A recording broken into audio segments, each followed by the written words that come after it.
एक गांव में एक गरीब लेकिन मेहनती और ईमानदार लकड़हारा रहता था। एक दिन वह नदी किनारे एक पेड़ काट रहा था, तभी उसकी कुल्हाड़ी हाथ से फिसलकर गहरी नदी में गिर गई। लकड़हारा बहुत दुखी हुआ और नदी के किनारे बैठकर रोने लगा, क्योंकि उसके पास अब काम करने का कोई औजार नहीं था।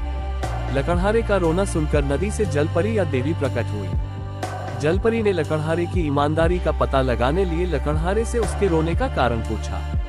लकड़हारे ने अपनी कुल्हाड़ी के नदी में गिरने की बात बताकर अपनी लाचारी बताई और जलपरी से मदद मांगी। जलपरी नदी में गई और सोने की एक कुल्हाड़ी लेकर आई।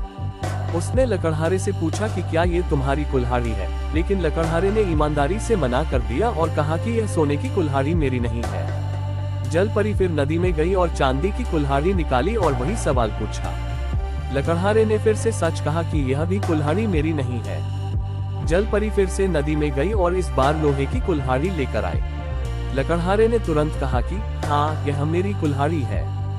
जलपरी लकड़हारे की ईमानदारी और सच बोलने से इतनी प्रसन्न हुई कि उसने उसे लोहे की कुल्हाड़ी के साथ सोने और चांदी की कुल्हाड़ी भी इनाम में दे दी। उस दिन से लकड़हारे की दशा सुधर गई और वह एक धनी लकड़हारा बन गया। कहानी से यह सीख मिलती है कि हमें हमेशा ईमानदार रहना चाहिए और कभी झूठ नहीं बोलना चाहिए। ईमानदारी और सच्चाई का फल हमेशा मीठा होता है। ऐसी ही कहानियां सुनने के लिए चैनल को सब्सक्राइब करें। धन्यवाद।